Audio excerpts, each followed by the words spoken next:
So guys, welcome back to another episode of the Championship Transfer Rumour Roundup. A lot to go over today. We've had quite a few completed deals go through in the past few days. We've got some more rumours to go over. As well as that, we've got a bit of competitive action going on tomorrow as well with the return of the EFL Cup. It's a bit of a weird one because it's staggered over 2 weekends. So some Championship clubs are in action tomorrow. Most of them are in action next week. Feel free to leave in the comments down below if your team is playing over the weekend. What do you think is going to happen? I was going to do a whole preview to it, but I thought many people that bothered about the first round of the EFL Cup. Instead, I thought we'd look into a few done deals. So if you do going to enjoy, make sure to leave a like, subscribe for some regular Championship content. But without any further ado, let's hop into this one. So starting out with Birmingham, who completed the signing of Ivan Sanchez. We mentioned this one in the last rumour roundup video, but this one is now a done deal. You have to say, some of Birmingham's recruitment when it comes to their forward options, they really have picked up some gems over the last transfer window or two. Now with Ivan Sanchez, Jonathan Lecker as well, which we'll touch on in a second, John Terrell, and looking back from last season, Dan Crowley, Jeremy Bella as well. So there really does seem to be value in the market when Birmingham look to sign these attacking players.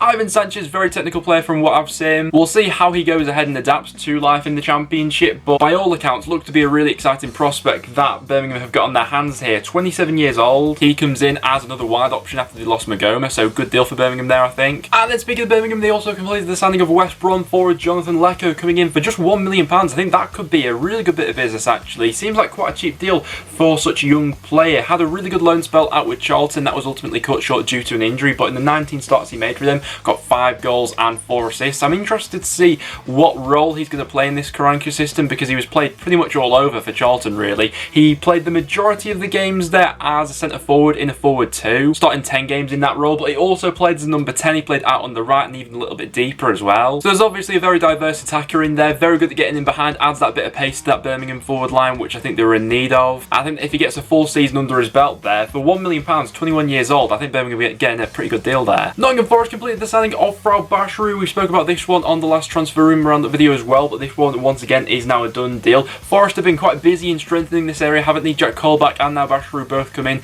to add to this position. I think given the age of Ben Watson and the injury record that Sam Bissau has from last year, probably a sensible move to make, really. From what I've read about him as well, it all seems to be fairly positive. Very tenacious midfielder, good at winning the ball back, quite intelligent on the ball as well and hard working. He comes in as a 30-year-old, so adds a bit more experience as well. Matt Clark has rejoined Derby. I think this is one that suits all parties. He comes on another season-long loan, did really well there last season, and as Derby are looking to build this squad for a real top 6 challenge this time round, getting Matt Clark back was always going to be crucial. Blackburn Rovers completed the signing of goalkeeper Thomas Kaminski. He's got a decent pedigree about him, and Blackburn have been, I mean, it was the one priority position that they needed to strengthen in this window, and they've gone ahead and done that. With this goalkeeper now in place, they'll be looking for a few other targets to strengthen their back line, but overall Blackburn aren't shaping up too badly. Kaminski, 27 years old, comes over from the Belgian league with fairly good reviews. Millwall completed the double signing of Mason Bennett and Scott Malone, both coming over from Derby County, so Gary Rowett linking up with his 2 former players there. Obviously Mason Bennett was on loan at Millwall for the second half of the season, and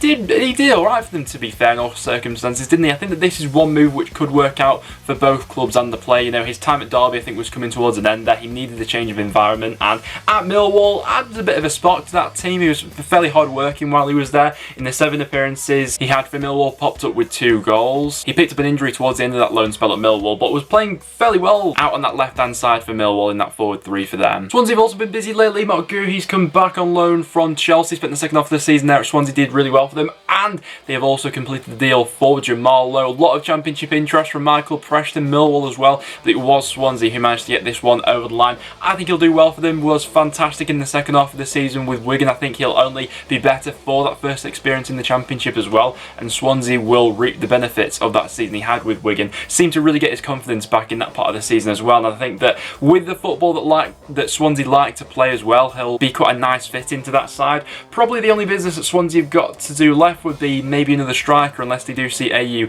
as that main man leading the line for them, but I think those two are 2 players who could have a really good link up and chemistry next season. Lowe adds that bit more pace as well going forward for Swansea. Overall, and for less than £1 million as well, very good deal there. Coventry have got Brighton defender Leo Ostergaard coming on loan for the season. He spent last year out on loan in Germany, 2nd division. Good pedigree and an exciting upcoming player. He's played for all of Norway's youth development teams up until the under-21s, and we all know what happened with the last Brighton defender, which was loaned out to the Championship. And then to quite possibly the biggest transfer story that we've had in this window so far, Eberechi Eze has completed the move to Crystal Palace. Now, for the majority of the window so far, there's been the two main clubs that he's been linked to, Palace and West Ham. In the end, it's Palace who's won the race.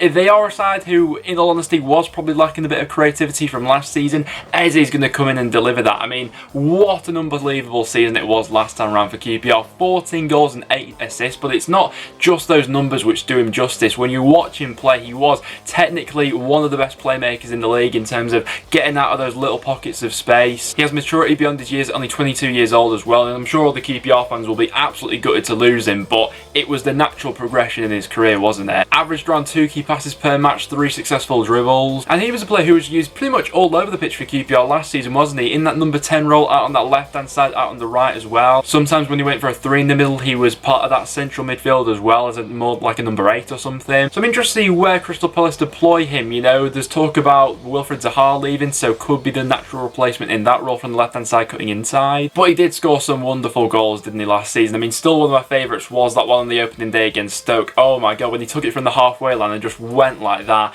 did a fantastic scoop turn, then put it into the bottom corner. He'll be missed in the Championship, but more than deserving of that move. So those were some of the completed deals which have gone through in the past few days. Now, without any further ado, let's hop into some transfer speculation. So we may as well start out with one of the biggest stories going around at the moment. Luke Freeman appears to be on the verge of joining Nottingham Forest on a season-long loan from Sheffield United. Now, what do I make of this one? I think this could be a fantastic addition for Forest, really. Coming in into that number 10 role, can either play out wide, but I think is probably most creative when played as that number 10. He was a wonderful player to watch from his time at QPR last time in the Championship. 5 goals and 12 assists and 7 goals and 6 assists in his final 2 seasons with QPR. In terms of technical ability, creativity and end product as well, Luke Freeman for me in his last stint in the Championship was by far and large one of the best playmakers in the league. He then made that move to Sheffield United where when he did feature, he did alright for Sheffield United, but just those first team opportunities were a little bit limited, really. 28 years old, he knows the league like the back of his hand. I think that's a fantastic addition for Forest. But one player who does look to be heading out on the back of that news is Thiago Silva, a move to Olympiacos. Forest fans, I'd be interested to get your guys' opinions on this one.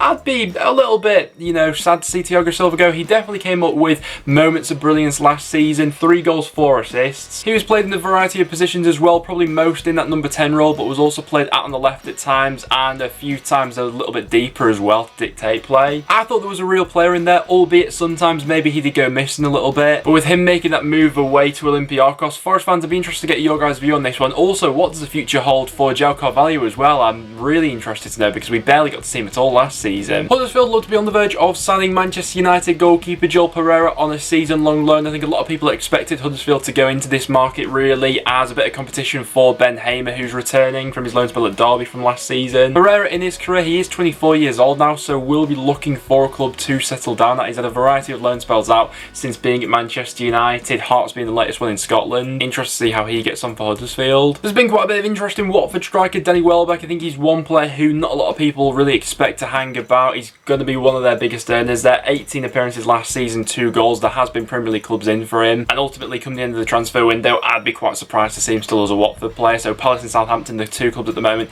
who seem to be monitoring him from the Premier League. And another Championship star being linked away to the Premier League is Jayden Bogle, with Fulham being the latest club linked to the Derby youngster, 20 years old. For me personally, I really rate Jayden Bogle quite highly. Last season probably didn't have as good a year as he did the season before, where he got 2 goals and 9 assists. Last season got 1 goal, 5 assists for Derby. Going forward, I think he's brilliant, probably the best crosser of the ball at Derby there. Really good attacking intent, and for a modern fullback, that's what's required. You know, Fulham are a team who love their attacking fullbacks. You got Joe Bryan there, recently signed Anthony Robinson from Fulham, so Jayden Bogle into a Fulham side from last season would be a really good fit. However, are Derby going to want to sell? Derby fans, to be very interested to get your guys' view on this one. How much would it take for you to sell a player like Jayden Bogle? I mean, he's one of the hot prospects in the Championship. Derby actually own quite a few of those players, don't they? I mean, he's only going to go on and get better and improve, isn't he? And from what he's shown so far at such a young age, I think it'd be quite the miss if Derby let him go. And speaking of Derby, once again, they are being linked to Marcus Maddison. Now, he's available on a free this summer, isn't he? Free agent at the moment. Didn't have the most successful time in the Championship last time round, but albeit with a really struggling Hull team, you know, a creative player going into that environment was always going to find it tough to thrive. He's an interesting player, Maddison, because he's, for the last like 3 or 4 years, has absolutely ripped League One apart with Peterborough. He's been absolutely superb for them. them. I've always been surprised that he's not got this move to the Championship earlier on, really, but there have been questions about Maddison, questions about his attitude and things like that. That's probably why more Championship clubs haven't taken that gamble on him so far. Derby fans, would you like to see Maddison come in? Free transfer, 26 years old, what do you make of it? Preston have been linked to Accrington Stanley fullback Callum Johnson. I think what happens with this deal depends on what's happening with Darnell Fisher. His contract's expiring at the end of the season. There were a few rumours circulating around North End. He's not featured in any pre-season friendlies for us as of yet, but is currently out with an injury. Callum Johnson's an interesting player though. We were linked with him previously when we brought in Joe Rafferty. I think that Callum Johnson was one of the targets that we had identified then. From Accrington Stanley, one of the most exciting attacking fullbacks in League One at the moment. Good on the ball, got a good bit of physicality about him as well. 23 years old, and there was interest previously, so I can see where that rumour's come from again. And speaking of the North End, the latest player to be linked away from the club is Ben Davies, another player with only 1 year left on his contract. Celtic interested in the defender as well as a couple of Bundesliga clubs apparently, but this was always going to be a difficult situation for us. The player's only got 1 year left in his contract. What do we do in this situation? Because with only 1 year left, we can't really demand what we usually get for him. You know, say he'd had 2 or 3 years left in his contract, I think would be worth around that 15 million mark quite easily. Young, English, ball-playing centre-half who's left-footed. But with 1 year left in his contract, it doesn't really leave you in the best bargaining position. And to actually take Ben Davies out of this side as well, that's a tough one to replace. Whether we see someone like Josh Earl stepping into that role, I still think he's a bit too raw. Alex Neil's very much someone to want to have a right-sided centre-back and a left-sided centre-back. He's adamant in that. You know, we've even seen like someone like Andy Hughes playing that role when Ben Davies isn't available. Him and Bauer from last season complemented each other so well. Bauer being that aerial threat and Ben Davies being that classy player who's able to bring the ball out from defence. But it's the contract situation which makes me a little bit nervous for this one. Bournemouth defender Adam Smith had been linked to Burnley, but there were quite conflicting reports when it came to this. There were some outlets reporting there was interest, and then some other people shot this one down quite quickly. Speaking of Bournemouth though, a bit more concrete in this one, Josh King being linked away from the club. I think he's one player who the majority of fans do see moving on. We're going to be one of the highest earners there. Previously for them in the Premier League has got into double figures twice, so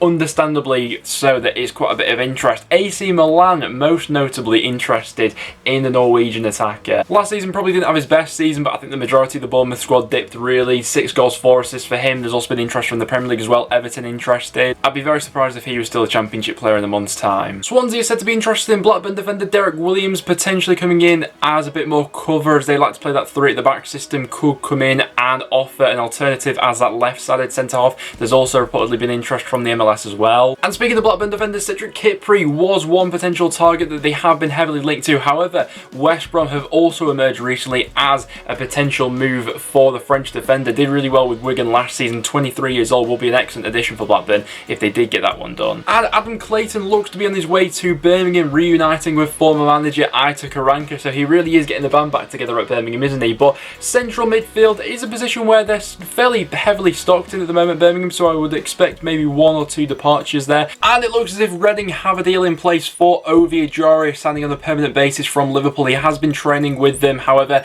there were some difficulties with the whole financial side of Reading and not being able to get this deal over the line. However, it looks as if it is going to go through. 3.5 million for the 22-year-old. That seems like a bit of a steal, to be honest, doesn't it? I think from what he showed last season with Reading, brilliant technical player. He's got similar vibes to a sort of a Jack Grealish I'd compare him to. Really classy player on the ball and is only going to go on and get better. I think that all the Reading fans will be absolutely buzzing with that one. But there you have it, guys. There are your transfer rumours heading into the weekend. So if you'd seen any others that we didn't mention in today's video, get them in the comments down below. Like I said, we got competitive football going on tomorrow, so this new season really is not far away. If you went on to enjoy though, make sure to leave a like, subscribe for a bit of regular Championship content. But apart from that, thanks for watching, guys, and I'll see you all in the next one.